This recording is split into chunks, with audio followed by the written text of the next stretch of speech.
Hi friends! இன்னைக்கு நம்ம பார்க்க போறது உளுந்து கஞ்சி எப்படி பண்ணுறதுன்னு பார்க்கலாம். இது குழந்தைங்களோட போன் ஸ்ட்ரென்த்துக்கு ரொம்ப நல்லது. இது வாரத்துல 2 நாள் செஞ்சு குடுங்க. 1 டீஸ்பூன் உளுந்து எடுத்து நல்லா வறுத்து எடுத்துங்க. நீங்க இது கருப்பு உளுந்து கூட யூஸ் பண்ணிக்கலாம்.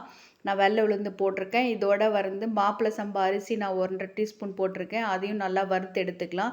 இது 2த்தையும் வறுத்து எடுத்துங்க. நீங்க தேவைப்பட்டா முந்திரி, இதோட பாதாம், ஒரு ஏலக்காய் போட்டு அதையும் வறுத்து நல்லா இத அரைச்சு எடுத்துக்கலாம். இத வந்து மிக்ஸியில நல்லா பொடி பண்ணி எடுத்துட்டு, தண்ணீல நம்ம போட்டு கரைச்சிக்கலாம். பாருங்க பொடி பண்ணத எடுத்து நல்லா 200 எம்எல் தண்ணி விட்டுக்குங்க. இது வந்து 2 டம்ளர் கஞ்சிக்காக வரும்.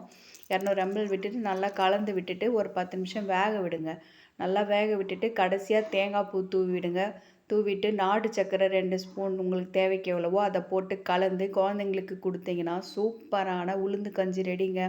இத சாப்பிட்டாங்கன்னா போன் ஸ்ட்ரென்த் ரொம்ப நல்லாயிருக்கும். வாரத்துல 2 நாள் இந்த மாரி செஞ்சு குடுங்க.